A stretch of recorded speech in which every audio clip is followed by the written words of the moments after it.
அன்பானவர்களே, இயேசு கிறிஸ்துவின் பரிசுத்தமுள்ள நாமத்தில் உங்கள் அனைவருக்கும் என் அன்பின் வாழ்த்துக்களை சந்தோஷமாக தெரிவிக்கிறேன். இந்த நாளில் நம்ம ஒருவரை ஒருவர் மீட் பண்ணுறோம்ல, இது தேவனுடைய பெரிய கிருபை.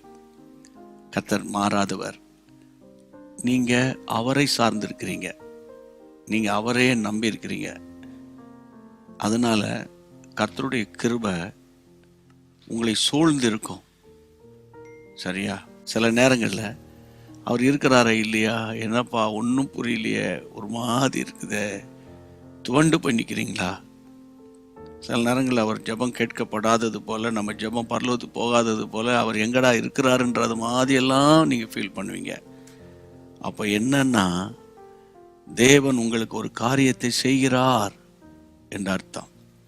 இது இன்றைக்கு நான் உங்களுக்கு கொடுக்குற தீர்க்க தரிசன வார்த்தை. தொடர்ந்து கர்த்தருடைய வார்த்தை உங்களுக்கு நான் சொல்ல போகிறேன். வேதத்தை திருப்பிக் கொள்ளுங்க. 1 தெசலோனிக்கேயர் 5ஆம் அதிகாரம் 19ஆம் வசனம்.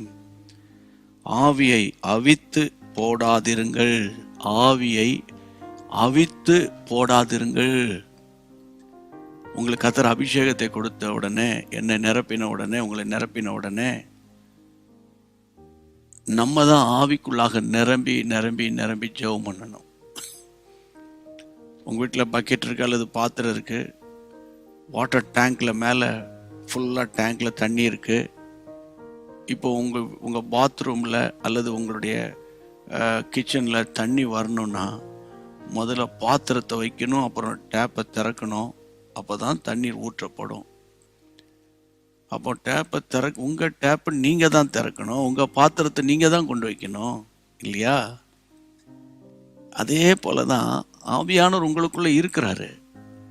ஆனால் ஆவியை அனல் மூட்ட தவறின அநேகர் அபிஷேகத்தின் மேன்மையை பார்க்க முடியல.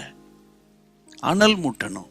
கேஸ் சிலிண்டர் இருக்குது இல்லையா? சிலிண்டரில் கேஸ் இருக்குது, கேஸ் கனெக்ஷன் ஸ்டவ்வுக்கு இருக்குது, எல்லாம் ஓகே. அந்த ஸ்டவ் ஆன் பண்ணால் தானே கேஸ் வழியாக வந்து நெருப்பு பிடிச்சி எரிஞ்சு அங்கே நம்முடைய காரியங்கள் வாய்க்கும், இல்லையா? அப்போது ஆவியானவர் உள்ளே இருக்கிறாரு. நீங்கள் அனல் மூட்டணும். அப்படின்னா என்ன? அனுதினமும் பைபிள் வாசித்து கொஞ்ச நேரம் கர்த்தரை ஸ்தோத்திரம் பண்ணணும். அபிஷேகத்தில் நிரம்பி அந்நிய பாஷைகளை பேசி அவரை வொர்ஷிப் பண்ணணும். அந்த பிரைஸ் அண்ட் வொர்ஷிப்பில் தேவ பிரசன்னம் அதிகமாக இறங்கி வரும். அந்த பிரசன்னத்தோடையே ஒரு சாப்டர் வாசித்துடணும். அந்த சாப்டரில் கர்த்தர் உங்களோட பேசுகிற அந்த சத்தத்தை உங்கள் காதால் கேட்கணும். உடனே கையை உயர்த்தி அந்நிய பாஷைகளை பேசி ஒப்பு கொடுத்து ஜெபிக்கணும்.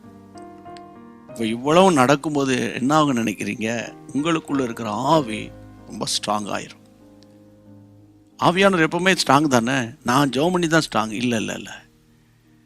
அவருடைய ஆவியானவர் எப்போ வல்லமையானவர். ஆனால் நம்ம செயல்படணும் இல்லையா? செயல்படணும் இல்லை.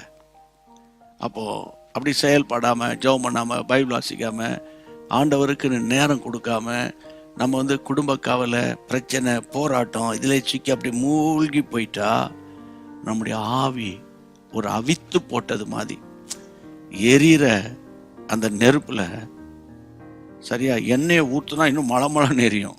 என்னென்ன அபிஷேகம். எரிகிற அந்த நெருப்பில் தண்ணியை கொண்டு போய் ஊற்றுனா ஆஃப் ஆயிரும், இல்லையா? அதனால் ஆவியை எப்போதுமே அனல் உள்ளதாக வச்சுக்கோங்க. சோர்வு வரும், கவலை வரும், வேதனை வரும். இன்னும் சொல்ல போனால் ஏசப்பாவை நேசிக்கிறவங்களுக்கு நிந்தை அவமானம்லாம் வரும் உங்களுக்கு. ஆனால் ஒன்று சொல்கிறேன், அவருக்கு முன்பாக வைத்திருக்கிற சந்தோஷத்தின் பொருட்டு அவமானத்தை இயேசு சகித்தார். சரியா? கவலைப்படாமல் தேவனுக்குள்ள அந்நிய பாஷைகளை பேசி ஆவியில் நிரம்பி பரிசுத்த ஆவியை அனல் மூட்டிக்கிட்டே இருங்க. ஆவியை அவித்து போடாதீங்க. தேவ கிருபையை நீங்கள் பார்ப்பீங்க. அப்படியே ஒரு ஜெபம் பண்ணிடலாம். நல்ல ஆண்டவரே, இந்த ஜீவனுள்ள வசனங்களுக்காக ஸ்தோத்திரம். உங்களுடைய பிள்ளைகளுடைய அபிஷேகம் இனி குறையாமல், மங்காமல், மறையாமல் கொழுந்து விட்டு எரியணும்ப்பா. நீர் உதவி செய்யுங்க. சோர்ந்து போகாதபடி வாழ உதவி செய்யுங்க. முக்கிய மகிமை உண்டாகட்டும். பிள்ளைகள், பேர பிள்ளைகள், கணவன், மனைவி, அம்மா, அப்பா எல்லார் மேலும் உடைய பிரசன்னம் கூட இருக்கட்டும். தேவ கிருபை தாங்கட்டும். இயேசுவின் நாமத்தில் பிதாவே, ஆமேன். மற்றவங்களுக்கு ஷேர் பண்ணுவீங்களா? ஹிந்தி மொழி பேசுகிறவங்க இதை இப்போ இந்த செய்தியை ஹிந்தியில் கேட்பாங்க, அவங்களுக்காக நீங்கள் ஜெபம் பண்ணுவீங்களா? கர்த்தருக்கு ஸ்தோத்திரம். மீண்டும் சந்திப்போம். God bless you. அன்பான தேவனுடைய பிள்ளைகளே, இச்செய்தி உங்களுக்கு மிகுந்த ஆசீர்வாதமாக இருந்ததென்று நாங்கள் நம்புகிறோம். தொடர்ந்து எங்கள் செய்திகளை கேட்டு கர்த்தருக்குள் ஆசீர்வதிக்கப்பட ஜீசஸ் மீட்ஸ் மினிஸ்ட்ரீஸ் என்கிற எங்கள் யூடியூப் சேனலை சப்ஸ்கிரைப் செய்யுங்கள். மேலும் உங்கள் ஜெப உதவிக்கு எங்களோடு நீங்கள் தொடர்பு கொள்ள வேண்டிய தொலைபேசி எண் 9842252836 மற்றும் 7299546363. Email gpsrobinson@hotmail.com. கர்த்தர் உங்களை ஆசீர்வதிப்பாராக.